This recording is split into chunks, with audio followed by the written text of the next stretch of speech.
It was supposed to be just another ordinary Friday evening at St. Agnes Christian Girls' Boarding School, but within hours, the entire school, and soon the country, would know exactly what went on behind closed doors.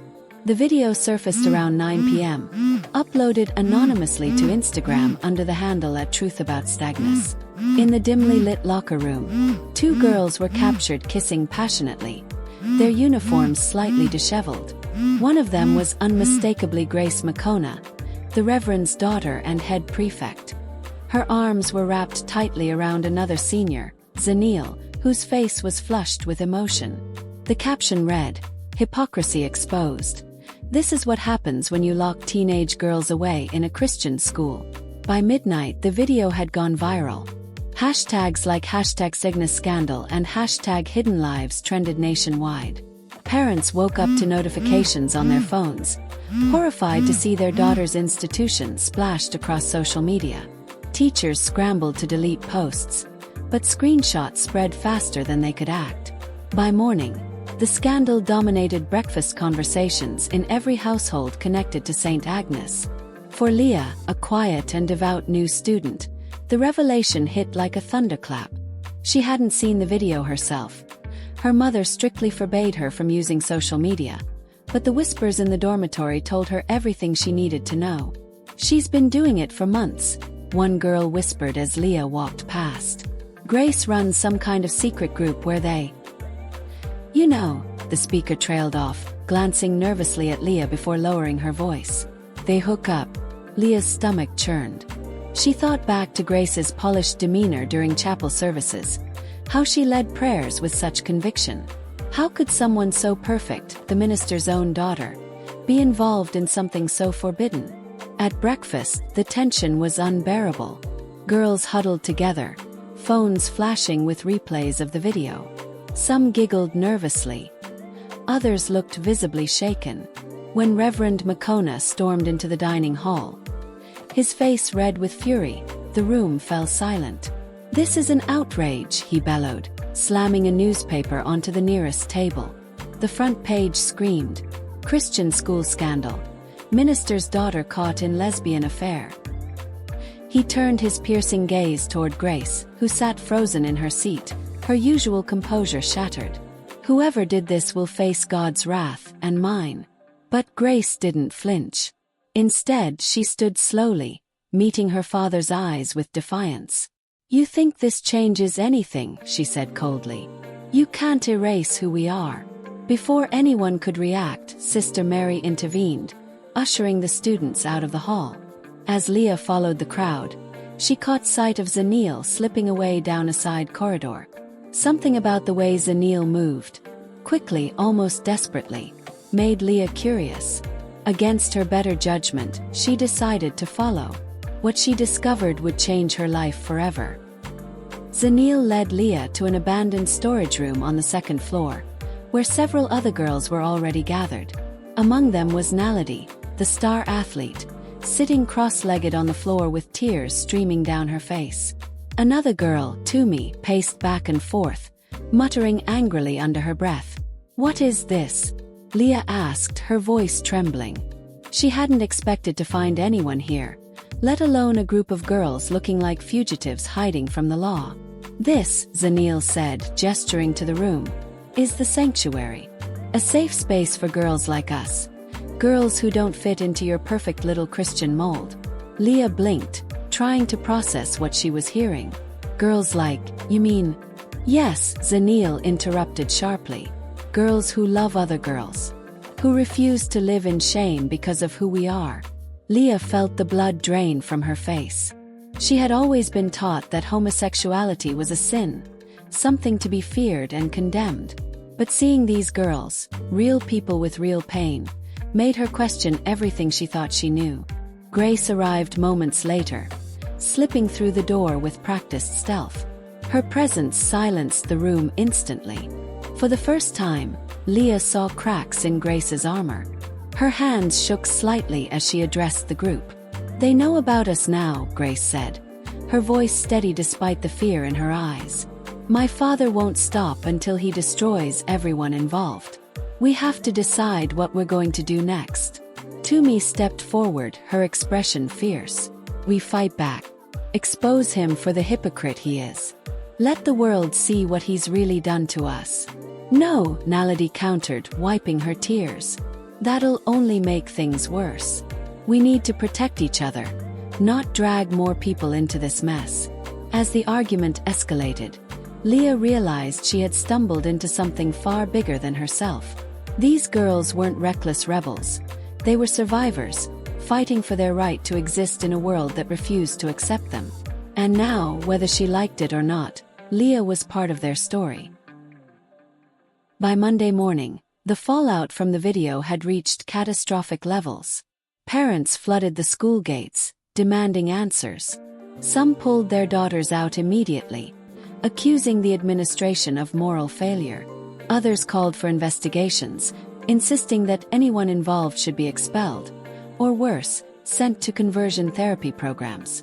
Reverend Makona held an emergency assembly in the auditorium, his voice booming with righteous indignation. "This behavior is an abomination," he declared, pacing the stage like a lion ready to strike. "It mocks the very foundation of our faith. Those responsible will face consequences.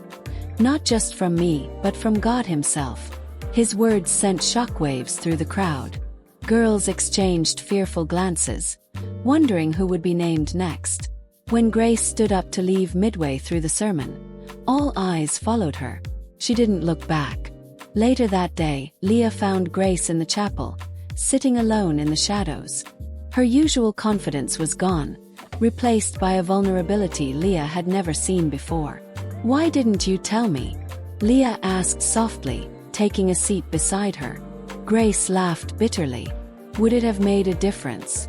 Would you have understood?" Leah hesitated. "Maybe not at first. But I'm starting to." Grace studied her for a long moment, then nodded. "Good. Because this isn't over. Not by a long shot." The next morning, whispers filled the hallways like wildfire. Someone had leaked another video, this time showing Grace and Toomey arguing heatedly in the locker room after hours. The audio was muffled, but one line stood out clearly. "You think you can destroy me? Go ahead, Toomey. But don't drag innocent people into this." Toomey stormed into the cafeteria during breakfast, her face flushed with anger. She marched straight to Grace's table, slamming her fists down so hard that plates rattled. "Did you really think I wouldn't find out?" she hissed, her voice low but venomous. "You're the one who exposed us, aren't you?" Grace didn't flinch. She leaned back in her chair, her expression calm despite the accusation. "If I wanted to expose anyone to me, I'd start with you. You've been threatening to ruin everything since day one." The confrontation drew a crowd. Girls gathered around, phones out, ready to capture whatever happened next. Leah watched from a distance, her heart pounding. She couldn't believe how quickly things were spiraling out of control. Before Toomey could respond, Sister Mary appeared, clapping her hands sharply. "Enough," she barked. "Both of you, my office. Now." As they left, the room erupted into chatter. Some sided with Toomey, accusing Grace of orchestrating the leaks to save herself. Others defended Grace, claiming Toomey was jealous and vindictive. Amid the chaos, Leah noticed Zanil slipping away quietly. Something about her demeanor, her shoulders hunched, her steps hurried, made Leah uneasy. She followed Zanil to the art studio, where the older girl sat hunched over a blank canvas, tears streaming down her face. "What's wrong?" Leah asked gently. Zanil looked up, her eyes red and swollen. "It's my fault," she whispered. "I'm the reason we got caught." Leah froze. "What do you mean?" I accidentally left my phone in the locker room that night," Zanil admitted, her voice breaking. "Someone must have found it and recorded us. It's all my fault." Leah didn't know what to say. All she could do was sit beside Zanil and hold her hand as she cried. For the first time, Leah realized just how fragile their world was, and how easily it could shatter. That evening, Grace called an emergency meeting of the sanctuary. They gathered in the music room, their usual safe space, but the mood was somber. No one spoke as Grace paced back and forth, her heels clicking against the tiled floor. "We need to figure out who's behind this," Grace said finally, stopping in front of the group. "Whoever leaked those videos knows too much. And if they're not stopped, none of us will be safe." Toomey crossed her arms, glaring at Grace. "Maybe we should just come clean," she suggested bitterly. "Tell everyone the truth. At least then we won't have to live in fear anymore. And risk getting expelled, or worse." Naledi shot back. "Some of us don't have families to go back to, Toomey. This school is all we have." Grace nodded, her expression grim. "Exactly. Which is why we need to stay united. If we turn on each other now, we're finished." Leah listened silently, her mind racing. She still wasn't sure where she fit into all of this, but one thing was clear. Grace was determined to protect them, even if it meant taking drastic measures. After the meeting ended, Grace pulled Leah aside. "I need your help," she said quietly. "You're new here, so no one suspects you. Can you keep an ear out for anything suspicious? Find out who might be targeting us." Leah hesitated. Getting involved felt dangerous, but so did doing nothing. Finally she nodded. "Okay, I'll try." Unbeknownst to the girls, Reverend Makona had already taken matters into his own hands. He hired a private investigator named Mr. Kumalo, a grizzled man in his 50s with a reputation for uncovering secrets. Mr. Kumalo began tailing the students, documenting their movements and conversations. One afternoon, Leah spotted him lurking near the library. His presence made her uneasy, but she tried to act natural. When she mentioned it to Grace later, the older girl's expression darkened. "He's watching us," Grace said grimly. "Which means my father knows more than he's letting on. What are we going to do?" Leah asked, her voice trembling. Grace smiled faintly, though there was no warmth in it. "We play his game, but we play it better." Later that week, Grace discovered something chilling. A handwritten list hidden in her locker. It contained names of every girl involved in the sanctuary. Beneath the list was a single sentence scrawled in bold letters. "Your secret isn't safe anymore." Panic rippled through the group when Grace showed them the note. "Whoever wrote this knows everything," she said, her voice tight with anger. "And they're planning to use it against us." Toomey immediately pointed a finger at Zanil. "This has your name all over it," she accused. "You've been acting weird ever since the scandal broke." "I didn't write that," Zanil protested, tears welling up in her eyes. "Why would I betray my own friends?" Before the argument could escalate, Leah intervened. "Fighting won't solve anything," she said firmly. "We need to focus on finding out who's behind this." Grace agreed, though her gaze lingered on Zanil with suspicion. "Leah's right. But until we know who we can trust, everyone needs to be careful. Don't let your guard down. Not even for a second." Desperate for answers, Grace approached Sister Mary under the guise of seeking spiritual guidance. In reality, she hoped to gauge whether the headmistress knew more than she was letting on. To Grace's surprise, Sister Mary seemed genuinely conflicted. "I've dedicated my life to serving God," she confessed during their meeting. "But sometimes I wonder if we're failing these girls. Forcing them to suppress who they are. It doesn't feel right." Grace seized the opportunity. "Then help us," she urged. "Protect us. If my father finds out the truth, he'll destroy us." Sister Mary hesitated, torn between duty and compassion. Finally she sighed. "I'll do what I can.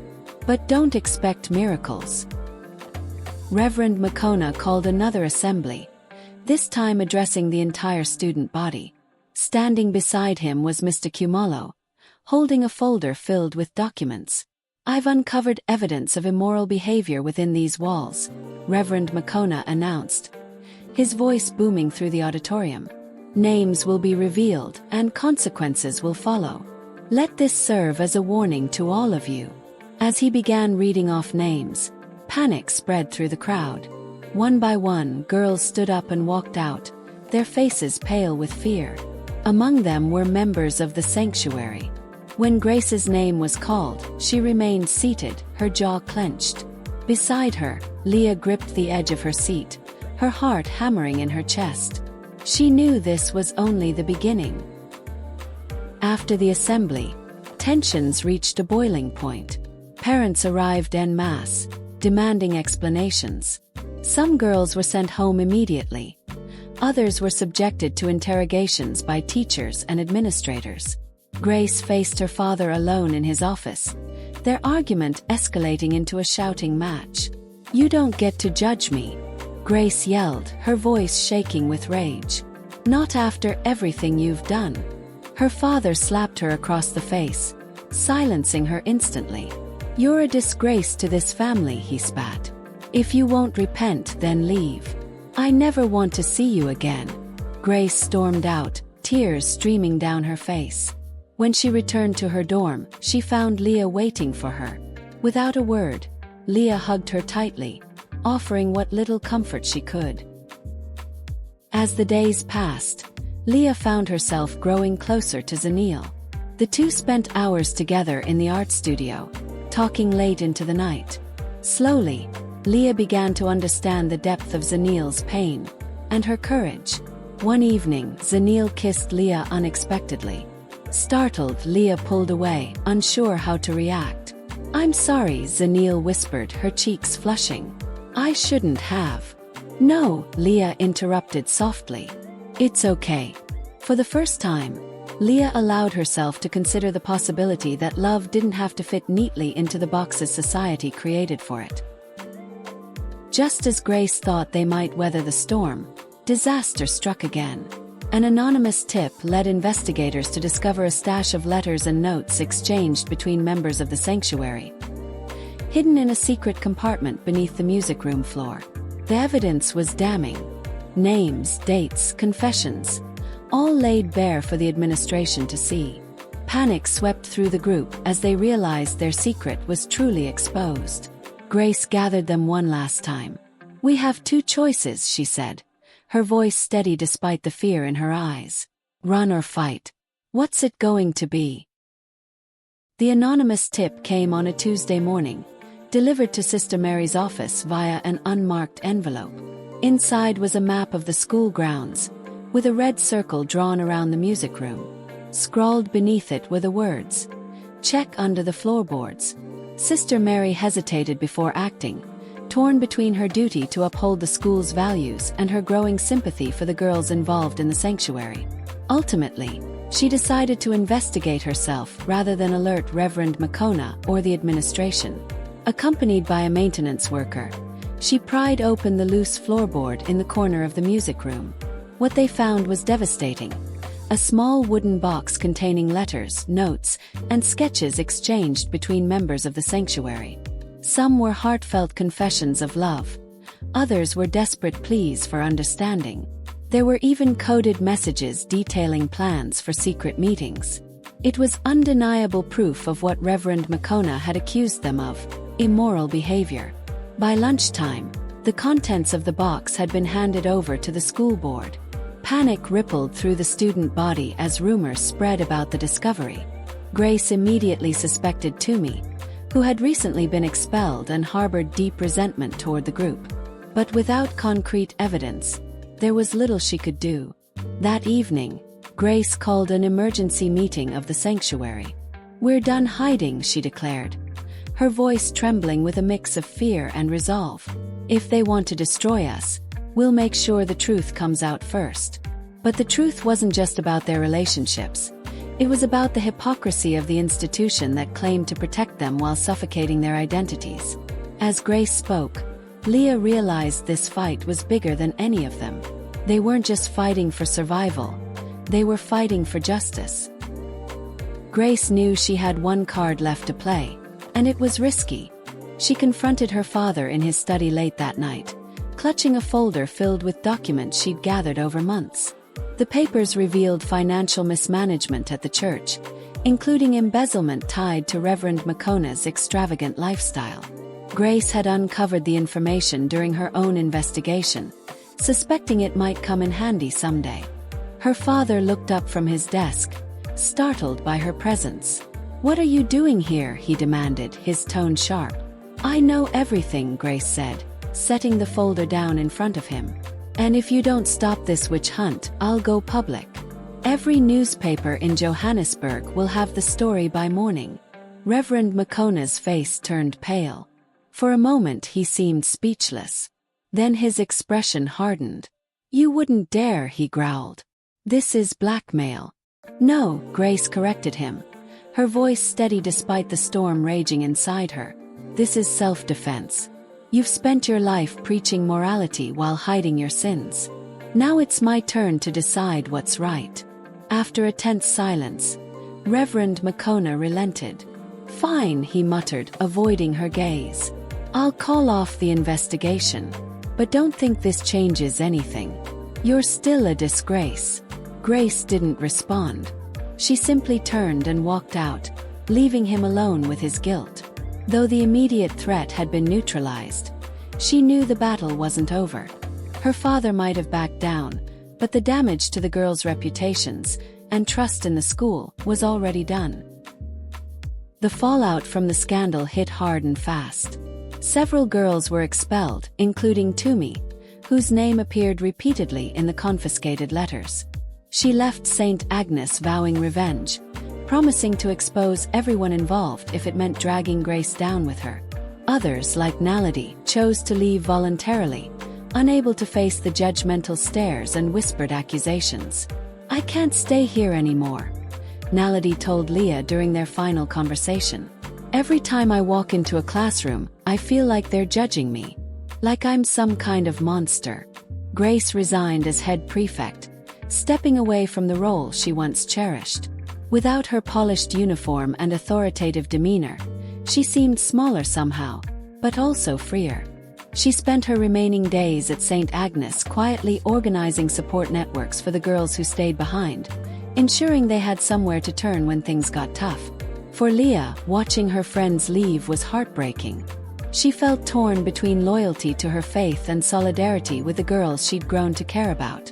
Zanil tried to comfort her, reminding her that change often came at a cost. "It's not easy," Zanil admitted one evening in the art studio. "But sometimes, breaking apart is the only way to build something stronger." As the weeks passed, the atmosphere at St. Agnes shifted. Teachers became stricter, enforcing rules with almost militaristic precision. Parents pulled their daughters out in droves, accusing the school of moral failure. Yet amid the chaos, a quiet rebellion simmered. Girls began questioning the rigid doctrines imposed upon them, daring to imagine a world where love wasn't confined to narrow definitions. With Sister Mary's reluctant blessing, Grace and the remaining members of the sanctuary formed a clandestine support network outside the school's walls.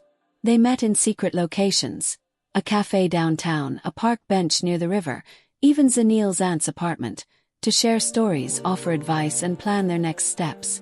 Leah threw herself into writing, channeling her emotions into letters addressed to her parents. At first, she struggled to find the right words. How could she explain something she barely understood herself? Finally, she settled on honesty. "Mom and Dad, I've seen things at school that have made me question everything I thought I knew about love and sin. These girls aren't monsters. They're human beings trying to survive in a world that refuses to accept them. Please try to understand." When her parents received the letter, they didn't respond immediately. Days turned into weeks, and Leah began to fear the worst. Then one evening her mother called. Her voice was hesitant but sincere. "We don't agree with everything you've written," she said. "But we love you, Leah. And we want to listen." It wasn't perfect, but it was a start. Meanwhile, Grace prepared to leave St. Agnes for good. She applied to universities abroad, determined to escape the suffocating environment of Johannesburg. Before departing, she gave Leah a small notebook filled with poetry and sketches. "Keep fighting," Grace told her, "even when it feels impossible." Leah's transformation was subtle but profound. Once timid and unsure, she now carried herself with quiet confidence, inspired by the courage of the girls she'd met. She joined Zanil in advocating for acceptance, using her writing as a platform to amplify their voices. Together, they started an anonymous blog titled Hidden Lives, sharing stories from LGBTQ+ students across South Africa. The response was overwhelming. Messages poured in from teenagers struggling with similar challenges, thanking them for giving a voice to the voiceless. One comment stood out. "I thought I was alone. Reading these stories made me realize I'm not." Zanil encouraged Leah to take it further. "Why stop at blogging?" she asked one afternoon. "Write a book. Make people see us for who we really are." The idea terrified Leah, but it also excited her. For the first time, she allowed herself to dream of a future where her words could spark real change. At school, tensions remained high. Some teachers continued to enforce outdated policies, while others quietly supported the movement. Sister Mary became an unexpected ally, shielding the girls from scrutiny whenever possible. "Change takes time," she reminded them. "But every step forward counts." Just when it seemed the scandal had died down, a bombshell dropped. A local journalist published an exposé on Reverend Makona's financial misconduct, citing leaked documents provided by an anonymous source. The article went viral, painting the Reverend as a hypocrite who preached morality while lining his pockets with church funds. The revelation shocked the community. Parents who had blindly supported him began questioning his leadership. Congregants staged protests outside the church, demanding accountability. Meanwhile, Grace watched from afar, feeling a mix of vindication and sorrow. She hadn't intended to ruin her father's career, but she couldn't deny the satisfaction of seeing him held accountable. For Leah, the exposé served as a reminder of the power of truth. "People always say the truth hurts," she wrote in her journal. "But sometimes, it's the only thing that sets us free." Months after the scandal, life began to stabilize. For some, at least. Grace settled into university life overseas, finding solace in a community that embraced her fully. She kept in touch with Leah through video calls, marveling at how much her friend had grown. Back at St. Agnes, Leah and Zanil worked tirelessly to rebuild trust among the students. They organized workshops on inclusivity, inviting speakers from LGBTQ+ organizations to address the school. Slowly but surely, attitudes began to shift. Girls who had once mocked the sanctuary now approached Leah and Zanil with questions and apologies. Naledi returned briefly to visit, bringing news of her new life in Cape Town. "I finally feel like myself again," she confessed, smiling for the first time in months. "Thank you for helping me get here." Even Sister Mary underwent a transformation, advocating for policy changes within the school. "We can't undo the past," she admitted during a staff meeting. "But we can learn from it. And we must." The final twist came unexpectedly. While sorting through old boxes at home, Leah discovered a stack of letters written by her mother during her teenage years. In them, her mother described falling in love with another girl, and the pain of being forced to suppress those feelings. Shocked, Leah confronted her mother, who confessed tearfully. "I never wanted you to go through what I did," she said. "That's why I was so strict. But seeing you stand up for what's right, it makes me proud."